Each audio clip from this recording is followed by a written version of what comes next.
મંડે એમાં દરિયો. રાજીવ મણિયારના પ્રણામ અને જય જિનેન્દ્ર.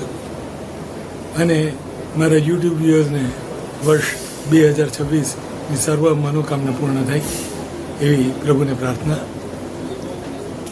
હમણાં વર્ષ 2025નું છેલ્લું અઠવાડિયું હતું અને ફેમિલી જોડે શ્રીલંકા, કોલંબો અને અન્ય જગ્યાએ જવાનું થયું. તો ત્યાં જ્યારે આજે છેલ્લો દિવસ હતો ત્યારે એક અમારું જ્યાં રહેવાનું હતું રિસોર્ટ પર એક દરિયા ફેસિંગનો રૂમ મળ્યો હતો. તો રોજ સવારે ઉઠીને દરિયાનો અવાજ સાંભળવા મળે તો વિચાર હતો કે આ દરિયા પાસેથી શું શીખવું જોઈએ. તો 5 એવી વસ્તુઓ મને લાગે છે કે આપણે દરિયાથી શીખવી જોઈએ. પહેલી વસ્તુ, હંમેશા વહેતા રહેવું. કંઈ પણ થાય, સવાર હોય કે સાંજ હોય, આપણે વહેતા રહેવાનું. આ દરિયો એ જ કહે છે, દિવસ હોય, રાત હોય, સવાર હોય, સાંજ હોય, વહેતા રહીશું તો કામ કરતા રહીશું.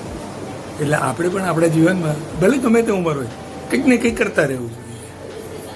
બીજી વાત, દરિયાઈ તોફાનો, હવામાનના કારણે તો પણ દરિયો ક્યારેય શાંત થતો નથી. એ એની જોડે એડજસ્ટ થઈ જાય છે.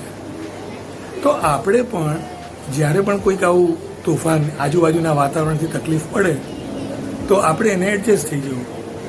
જો વધારે એડજસ્ટ થઈ જઈશું તો વધારે સારું છે. ત્રીજી શીખવા જેવી વાત દરિયા પાસેથી, કનેક્ટેડ રહો.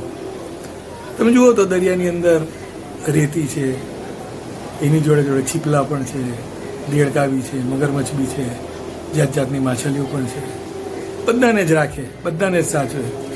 આપણે પણ એવું જ કરીએ ને, બધાને સાથે જ રાખીએ આપણી જોડે.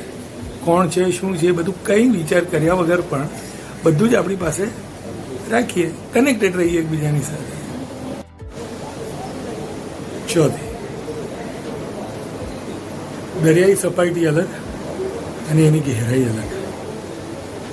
જેટલું ઉપરથી એની સપાટી દેખાય એટલી એની ગહેરાઈ સમજવી જરૂરી છે.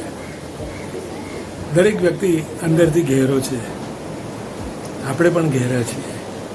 એ ગહેરાઈને સમજો, એનો આનંદ માણો. અને 5મી અને છેલ્લી વાત, શાંત રહો. સાઈડ ઉપર આપણને કિનારા ઉપર લાગે કે દરિયાઈ મોજા ઉછાળા મારે છે, પણ વચ્ચે શાંત છે. એટલે ક્યારેક આપણે પણ શાંત રહેવું જરૂરી છે. શાંત રહીશું, સરસ વિચારો આવશે, સરસ નવીન વિચારો જે કદાચ આપણને 2026ને બી બદલી કરે એવા વિચારો.